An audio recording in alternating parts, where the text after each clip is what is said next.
बिस्मिल्लाहिर्रहमानिर्रहीम। अस्सलाम वालेकुम। आज मैं आपको क्रीमी फ्रूट चाट बनाना सिखाऊंगी। इसके लिए आपको जो भी फ्रूट पसंद हो आप डाल सकते हैं। सिर्फ आप बहुत ज़्यादा वाटरी फ्रूट जैसे तरबूज वो ना डालिएगा। और रमज़ान में तो ख़ास एनर्जी चाहिए होती है, तो इसलिए रमज़ान में इसे ज़रूर बनाएं। तो इसमें मैं ये फ्रूट्स ले रही हूँ।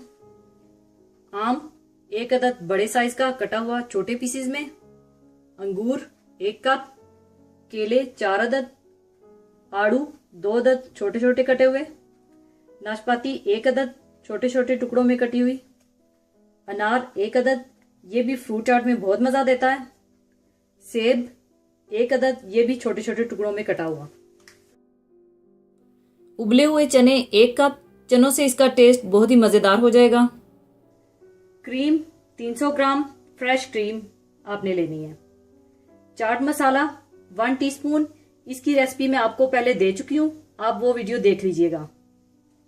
और थोड़ी सी इमली की चटनी, इसकी रेसिपी भी मैं आपको दे चुकी हूँ, वो आप मेरी रेसिपी देख लीजिएगा। इसके अलावा हमें जेली चाहिए होगी। यहाँ पर मेरे पास 2 रंगों में जेली है, एक ग्रीन और एक रेड। जेली के बारे में मैं आपको एक टिप देती चलूं, जब भी आप जेली बनाएं, कस्टर्ड के लिए, ट्राइफल के लिए, चाट के लिए, किसी चीज के लिए भी, तो इस पर लिखा होता है कि 2 कप पानी में एक पैकेट डालिएगा। तो आप 1 पैकेट में 1 कप पानी डालिएगा। इससे आपकी जेली बहुत अच्छी तरह से सेट होगी, वरना आपकी जेली बहुत सॉफ्ट हो जाएगी और वो खाने में भी अच्छी नहीं लगेगी।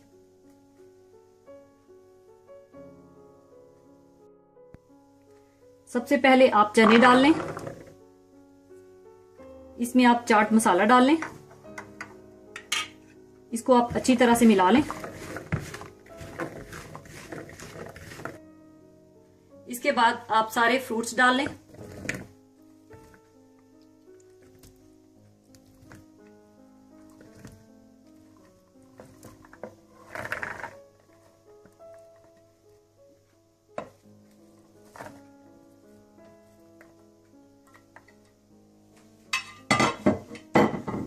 और इनको आप अच्छी तरह से मिला लें।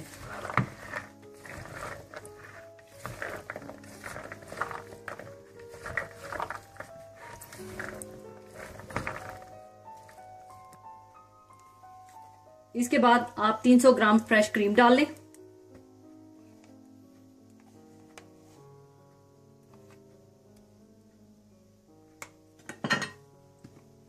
और इसको आप अच्छी तरह से मिला लें।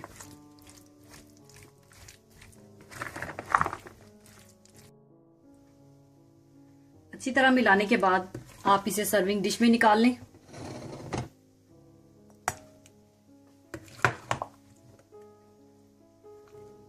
पहले आप थोड़ा सा डालें इस तरह से,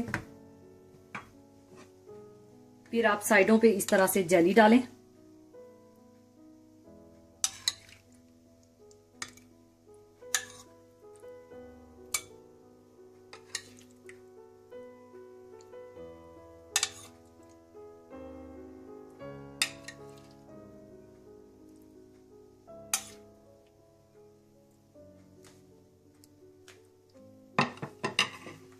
फिर ऊपर आप इमली की चटनी थोड़ी सी डालें।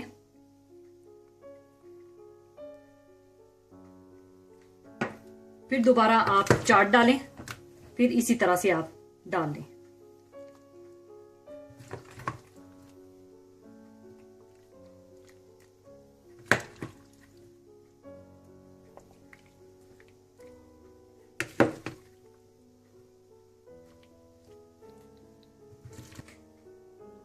दोबारा उसी तरह से फिर तय लगाने के बाद आप उसी तरह फिर जेली डालें।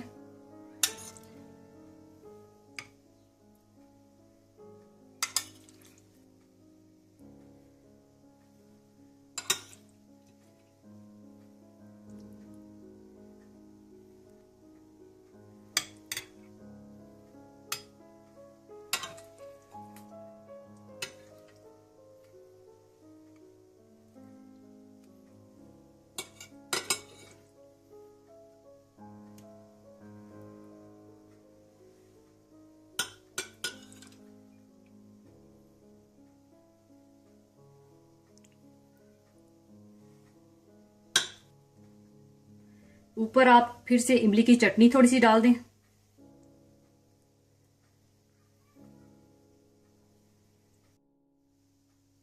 लीजिए, क्रीमी फ्रूट चाट तैयार है। जरूर बनाइएगा और दुआओं में याद रखिएगा। जाने से पहले मैं आपके साथ एक बहुत ही खूबसूरत हदीस शेयर करना चाहूंगी। हदीस इस तरह से है। एक औरत रसूलुल्लाह सल्लल्लाहु अलैहि वसल्लम की खिदमत में आई और कहने लगी कि मेरी माँ का इंतकाल हो गया है और इस पर 1 महीने के रोजे लाजिम हैं।